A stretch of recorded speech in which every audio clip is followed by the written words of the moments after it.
बड़ी खबर मध्य प्रदेश के धार की भोजशाला का एएसआई सर्वे होगा। हाईकोर्ट की इंदौर खंडपीठ ने एएसआई सर्वे का आदेश दिया है।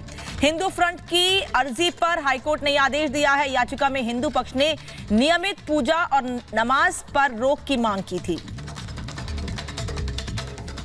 खबर आपको बता दें, हिंदू पक्ष ने पूजा के अधिकार की मांग की है और हिंदुओं का कहना है कि ये सरस्वती देवी का मंदिर है।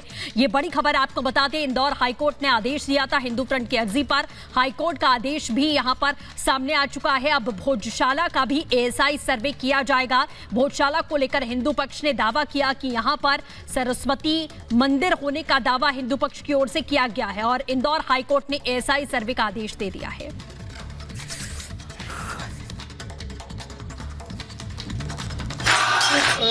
हाईकोर्ट ने जो आदेश दिया है उससे धार ही नहीं पूरे देश का हिंदू समाज हर्षोल्लासित है कि अयोध्या, मथुरा, काशी के बाद आज भोजशाला के ऊपर भी एक सकारात्मक निर्णय आया है।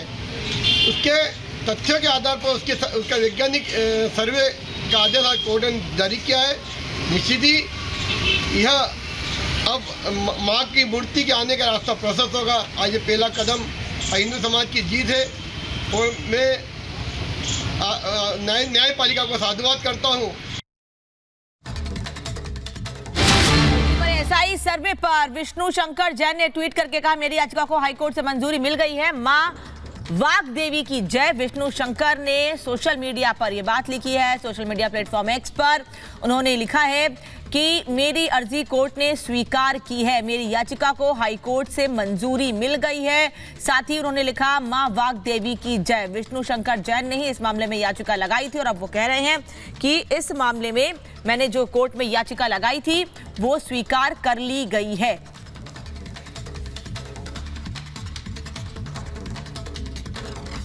परंतु उसमें सफल नहीं हुए और इसमें डायरेक्टर एसआई ने 7/4/2003 को बिना किसी तथ्य के और बिना किसी रिपोर्ट ये अधिकार दे दिया मुसलमानों को कि आप यहाँ शुक्रवार को नमाज पढ़ सकते हैं और हिंदू को कह दिया कि आप मंगल को पूजा कर सकते हैं। तो इस आदेश को चैलेंज करते हुए हमने हिंदू फ्रंट फॉर जस्टिस द्वारा रंजना अग्निहोत्री और वो स्थानीय लोगों द्वारा, जिसमें मिस्टर आशीष गोयल, आशीष जनक जी शामिल हैं, एक याचिका इंदौर हाईकोर्ट में दाखिल की थी। 11 मई 2022 को नोटिस जारी हुआ था। इसमें दोनों पक्षों द्वारा अपनी जो प्लीडिंग है, काउंटर रिजॉइंडर, वो दाखिल कर दिया गया है। इसके बाद एक प्रार्थना पत्र मैंने दिया कि साहब यहाँ पर बिना एसआई रिपोर्ट यानी वैज्ञानिक तरीके से रिपोर्ट ली जाए ताकि यहाँ तथ्यों का पता लगाया जा सके।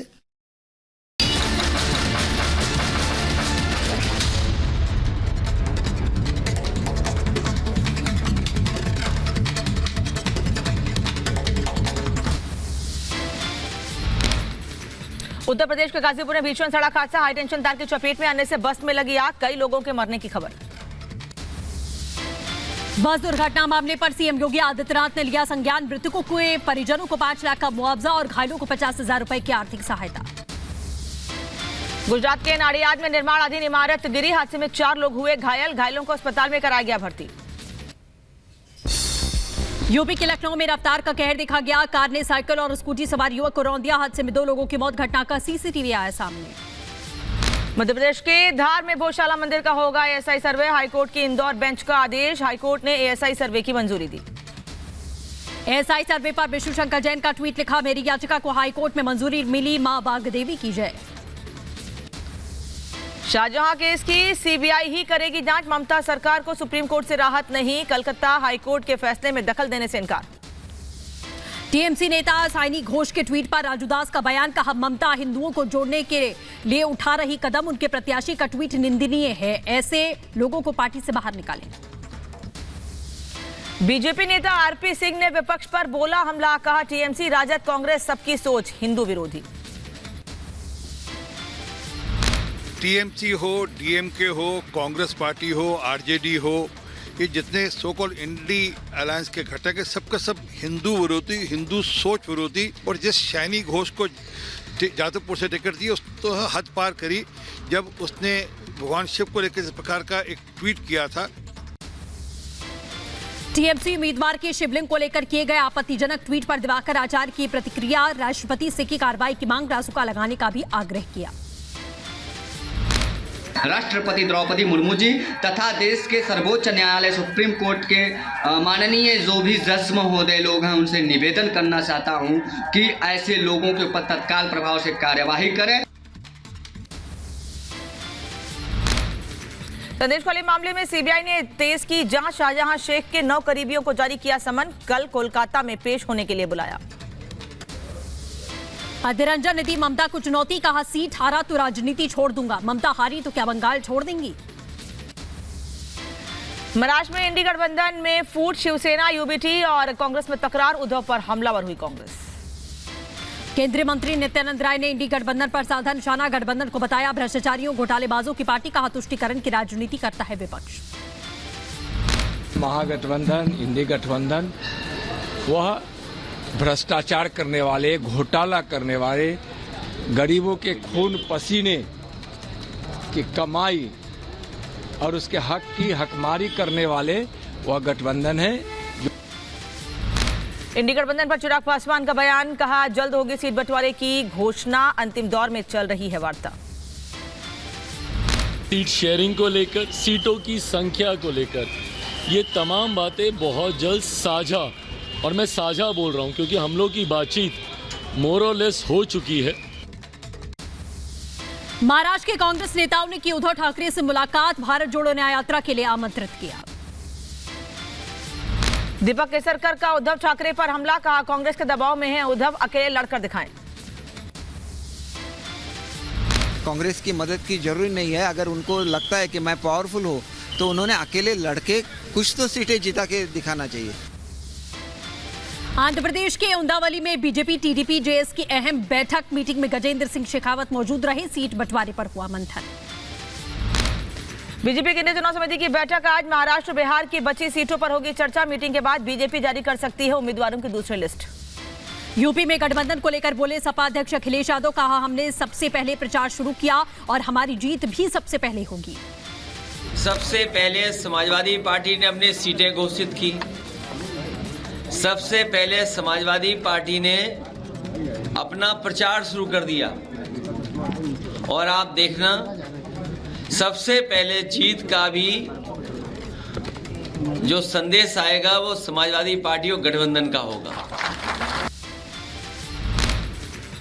चुनावी बॉन्ड मामले पर बोले कांग्रेस नेता अशोक गहलोत, का चुनावी बॉन्ड एक घोटाला है, किसी दिन होगा उजागर। घोटाला है इसका, ये इलेक्ट्रल बॉन्ड का जो एक्सपोज हो रहा था। मुझे उम्मीद है कि सुप्रीम कोर्ट इस केस की गंभीरता को समझते हुए ऐसा निर्णय देंगे जिससे कि ऐसे लोगों को सबक मिले। टीएमसी की पहली सूची पर बोले बीजेपी नेता नलिन कोहली, कहा राजनीतिक रूप से घबरा गई हैं टीएमसी, बाहरी पर जता रही हैं भरोसा। तृणमूल कांग्रेस की सूची में देखिए बाहरी लोग काफी आ गए, तो इससे यह दिखता है कि तृणमूल कांग्रेस जो है राजनीतिक रूप से घबरा गई है। आरएलडी नेता तेजस्वी यादव ने केंद्र सरकार पर साधा निशाना, कहा संविधान और लोकतंत्र समझौता हो रहा है, बीजेपी पर सरकारी एजेंसियों के दुरुपयोग का लगाया आरोप। केंद्रीय मंत्री प्रहलाद जोशी ने इंडी गठबंधन पर साधा निशाना, कहा गठबंधन पर एजेंडा बीजेपी को सत्ता से दूर रखना, नकारात्मक एजेंडा नहीं करेगा काम। मुरादाबाद एयरपोर्ट उद्घाटन को लेकर गरमाई सियासत, सपा सांसद और नेताओं ने बीजेपी पर लगाए गंभीर आरोप, उद्घाटन के कार्यक्रम को निजी कार्यक्रम बताया। पीएम मोदी ने विपक्ष पर साधा निशाना, कहा विपक्ष काम कम प्रचार ज्यादा करता था। पीएम ने विपक्ष पर प्रहार करते हुए कहा कि पहले काम डिले होते थे लेकिन अब समय पर डिलीवरी होती है, 10 साल में नहीं बदला विपक्ष का चश्मा। 10 वर्षों में देश इतना बदल गया लेकिन कांग्रेस और उसके दोस्तों का चश्मा नहीं बदला है। इनके चश्मे का नंबर अभी भी वही है, ऑल नेगेटिव। पीएम ने कांग्रेस पर जमकर हमला बोला, बोले कांग्रेस को विकास से दिक्कत है, तरक्की से गठबंधन को परेशानी होती है। देश में लाखों करोड़ रुपए के इन विकास कार्यों से सबसे ज्यादा दिक्कत अगर किसी को है तो वो है कांग्रेस और उसके गमंडिया गठबंधन। हरियाणा में पीएम मोदी की हुंकार, कहा ना मैं छोटा सोचता हूं ना मेरे सपने छोटे हैं, जो भी चाहिए बड़ा और विराट चाहिए, देश के भविष्य के लिए काम कर रहा हूं। न मैं छोटा सोच सकता हूं, न मैं मामूली सपने देखता हूं, न ही मैं मामूली संकल्प करता हूं। मुझे जो भी करना है विराट चाहिए, विशाल चाहिए, तेज गति से चाहिए। एक्सप्रेसवे का उद्घाटन करने के बाद पीएम ने दिल्ली और हरियाणा की जनता को बधाई दी, कहा रफ्तार से काम कर रही है बीजेपी। पीएम मोदी ने की हरियाणा की तारीफ, बोले आज देश देख रहा है हरियाणा का सामर्थ्य। हरियाणा सरकार और विशेषकर मुख्यमंत्री मनोहर लाल जी को उनकी जो तत्परता रही है, मैं आज इसकी भी सराहना करूंगा। पीएम मोदी ने कांग्रेस पर बोला हमला, कहा महिला सशक्तिकरण की बात उठाने पर कांग्रेस ने बनाया था मेरा मजाक, सिर्फ अपने बारे में सोचने वाले परिवारवादियों को ये बात समझ में नहीं आएगी। जब मैंने लाल किले से आपके सशक्तिकरण की बात की, दुर्भाग्य से कांग्रेस जैसे देश के राजनीतिक दल, उन्होंने मेरा मजाक उड़ाया। हरियाणा को पीएम मोदी की सौगात, पीएम ने 8 लेन द्वारका एक्सप्रेसवे का किया उद्घाटन, 4100 करोड़ रुपए की लागत से तैयार हुआ एक्सप्रेसवे। हरियाणा दौरे पर पीएम नरेंद्र मोदी, पीएम ने की एक्सप्रेसवे बनाने वाले श्रमिकों से मुलाकात, पीएम से बात करके बेहद खुश हुए सभी श्रमिक।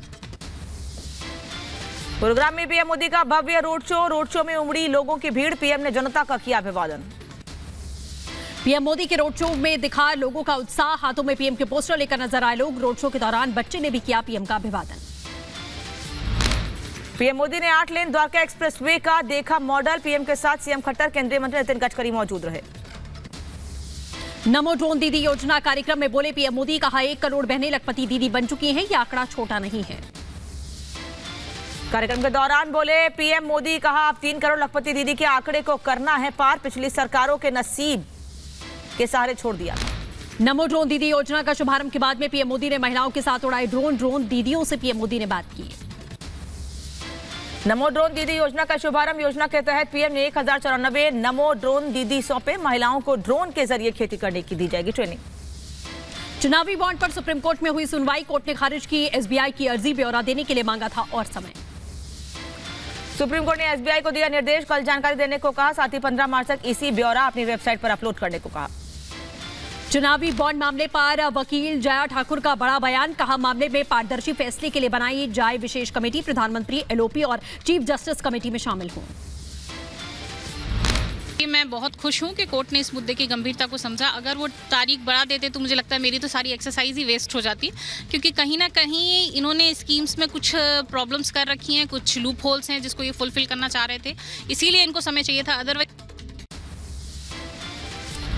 पंजाब में आम आदमी पार्टी का चुनावी कैंपेन लॉन्च, लोकसभा चुनाव को लेकर एक्शन में पार्टी, केजरीवाल ने कहा पंजाब में अब जनता मालिक।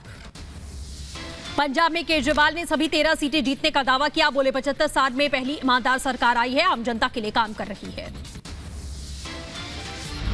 आपके परिवार के लिए और काम करने के लिए, आपके परिवार को और खुशहाल बनाने के लिए, पंजाब को रंगला बनाने के लिए, पंजाब की तरक्की करने के लिए ये 13 सीट चाहिए हम लोगों को।